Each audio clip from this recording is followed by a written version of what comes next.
사랑하는 성도 여러분, 3월 22일 화요일 아침입니다. 하나님 은혜와 평강이 함께하기를 축복합니다. 좋아요, 구독 꼭 눌러주세요. 천만 성도 큐티하는 그날까지 우리 함께 달려가도록 하겠습니다. 오늘 우리에게 주시는 하나님의 말씀은 누가복음 22장 63절에서 71절까지의 말씀인데요. 우리 다 함께 69절과 70절 말씀을 읽도록 하겠습니다. 그러나 이제부터는 인자가 하나님의 권능의 우편에 앉아 있으리라 하시니 다 이르되 그러면 네가 하나님의 아들이냐 대답하시되 너희들이 내가 그라고 말하고 있느니라. 아멘. 밤새도록 예수님을 신문하는 대제사장 그룹이 예수님을 이제 때리고 조롱하기 시작합니다. 예수님을 지키는 사람들, 여기에서 지키는 사람들이라는 것은 바로 성전 경비병입니다. 로마 경비병이 아니라 그 대제사장에 속해 있는 성전의 경비병 또는 대제사장의 경비병, 이런 자들입니다. 그들이 이제 예수님을 이제 조롱하고 때리고 심지어는 눈을 가리면서 네가 선지자인지 확인해라, 누가 때렸냐, 막 이렇게 이제 온갖 모욕을 당합니다. 마태복음에 보면, 다른 복음서에 보면 뭐 이제 홍포도 입히고 갈대를 손에 쥐게 하고 머리에 가시면류관도 쓰게 하는 그런 온갖 조롱을 다 얼굴에 침을 뱉으면서 말이죠. 그러면서 그들이 많은 말로 예수님을 욕하더라. 자, 뭐 예수님께서 그 받은 수치와 고난이 오죽하겠습니까? 그들이 예수님을 보고 신성모독이라 하지만 실질적으로 그들이 예수님을 향하여서 신성모독죄를 저지르고 있는 겁니다. 그럼에도 불구하고 예수님이 끝까지 참고 인내하십니다. 왜 그렇죠? 우리를 사랑하기 때문에. 결국 이것을 잘 인내하시고 십자가의 죽으심으로 인하여서 소기의 목적을 이루고 하나님의 그 용서하심과 하나님의 뜻대로 예수님이 순종함으로 아버지의 원대로 모든 것들이 이루어지기 때문에 예수님은 큰 목적을 향하여서 purpose, 목적을 향하여서 그 모든 일들을 참고 인내하셨던 겁니다. 안 그러면 바로 천사들 보내서 그냥 다 척결했을 겁니다. 그럼에도 불구하고 예수님은 끝까지 참고 모욕을 참았던 겁니다. 우리가 목적이 있으면, 하나님 나라의 목적이 있으면 여러분 어려움도 억울함도 고난도 다 참아낼 수 있습니다. 오늘 우리가 적용점을 찾기를 원합니다. 여러분 많이 힘드시죠? 그 어려움이 무엇 때문에 어려움입니까? 주님의 나라를 위한 어려움인 줄로 믿습니다. 그러면 인내해도 됩니다. 참아도 됩니다. 왜요? 우리의 인내와 우리의 참음은 결코 우리의 수치가 아니기 때문에 그렇습니다. 그 수치는 오직 오히려 영광을 위하여서 나아가는 그 과정임을 여러분 기억하시고, 목회하시는데 또 주님의 나라를 위하여 헌신하시는데 여러분 섬기시는 일에 많은 어려움이 있다 할지라도 인내로 참아 나가기 바랍니다. 주님을 생각하면서 말이죠. 예수님께서 이렇게 고난을 당하면서 밤을 새웠어요. 그래서 밤이 꼬박 지났어요. 그러자 그 백성들의 장로들이라고 하는 대제사장과 서기관들의 모임이 있는데 그 모임이 바로 공회죠. 사내들인 공회입니다. 사내들인 공회에서 이제 예수님을 어떻게 책을 잡아서 죽일까, 그렇게 이제 작정을 하는 겁니다. 그런데 사내들인 공회에서는 예수님을 죽일 수 있는 권한은 없어요. 왜? 로마가 그 지배했기 때문에 오로지 사람을 죽일 권한은 로마에게 있는 거죠. 총독에게 있는 겁니다. 그러면 예수님의 그 제목을, 죽음의 사형에 해당하는 제목을 잡아내야 될 거 아니에요. 그래서 사내들인 공회가 모인 겁니다.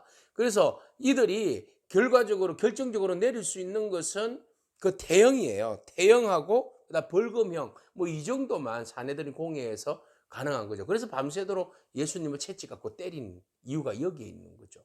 예수님을 신성모독죄로 적용하면서 때렸는데 뭐 40에 하나 감한 태형을 때리는 거죠. 39대. 예수님을 얼마나 많이 맞았겠습니까?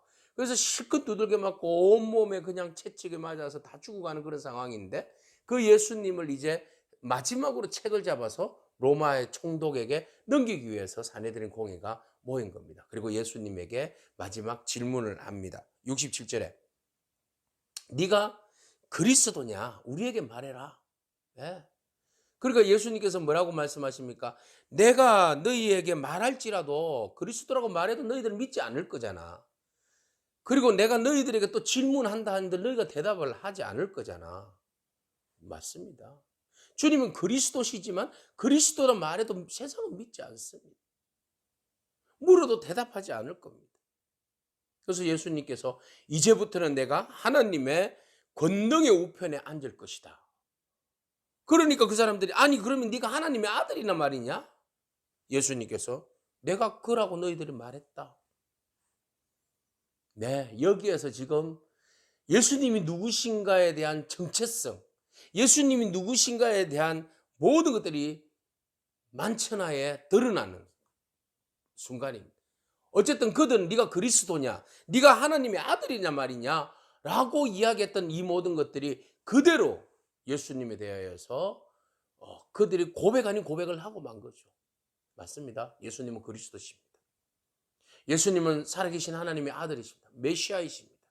그리고 주님께서 너희들이 나를 죽인다 할지라도 나는 하나님 우편에서 권능 가운데 있을 것이고 너희들이 나를 지금 심판하지만 나중에 내가 너희들을 심판하러 올 것이다 라는 명제가 이 안에 담겨져 있는 겁니다. 얼마나 여러분 무서운 말입니까? 우리가 예수님을 조롱하고 십자가에 못 박고 심판했지만 신성모독죄로 반역죄로 예수님을 누명을 씌워서 죽였지만 결국은 진리가 우리를 심판하러 올 것이고 조롱하고 핍박하고 못 박았던 자들이 결국 심판대 앞에 서게 될 것이라는 겁니다. 그들은 71절에 말합니다. 어찌 더 증거를 요구하리요? 우리가 친히 그 입에서 들었다. 이미 확정했다. 그의 제목을 우리가 다시 한 번 더 확인했다. 이제 얘는 사형이다. 이렇게 결론을 내린 겁니다. 이들의 어두운 눈이, 이들의 막힌 귀가 결국 예수님을, 하나님을 십자가에 못 박는 최대의 범죄를 저지르고 마는 결과를 낳게 됩니다. 우리의 영적 무지함이 얼마나 큰 일을 저지를 수 있다는 것을 오늘 여기에서 보게 됩니다. 여러분, 우리가 영적으로 우둔하지 않기를 바랍니다. 오늘 우리 적용점을 찾을 때에 예수님을 통하여서 정말 끝까지 인내하고 참으시는 그 주님 바라보며 위로받기를 축복합니다. 주님은 우리를 사랑하시고 우리에게 생명 주시고 하나님의 자녀로 삼기 위해서 기꺼이 모든 조롱과 고난을 당하셨다는 사실 여러분 기억하시고 여러분 삶 속에서 주님 때문에 당하는 그 애매한 고난들, 조롱들, 억울한 일들 여러분 참고 견디시기 바랍니다. 주님께서 참으셨잖아요. 주님이 여러분들 응원하십니다. 모든 걸 참고 이겨낼 수 있습니다. 그것이 바로 생명이기 때문에 그렇습니다.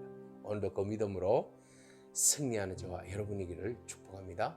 아멘. 기도하겠습니다. 주님 감사합니다. 멸시와 천대의 자리에서 무력함으로 끝나는 인생 같았지만 결국 그것이 십자가의 죽음으로 모든 죄를 용서하시고 모든 사람들을 하나님의 자녀가 되게 하는 가장 큰 구원의 섭리로 이루어 나가는 길이었음을 주님은 아시고 그 길을 묵묵히 행하셨던 것처럼 하나님 우리가 무력하게 살아가는 것 같지만 그러나 우리의 무력함 그 무기력함 속에는 살아계신 하나님의 아들을 믿는 믿음과 주의 교회를 섬기는 믿음과 열방을 향한 복음을 전하는 그 놀라운 사역들이 우리 안에 있음을 알고 약하지만 그것이 결국 하나님 나라에서 강하다는 사실을 잊지 않고 믿음으로 오늘도 우리의 연약함을 감사하며 그 연약함 속에서 강하게 하시는 주님 바라보며 승리할 수 있도록 함께하여 주옵소서. 예수님에게 하신 이름으로 기도합니다. 아멘. 오늘도 믿음으로 승리하길 축복합니다. 아멘.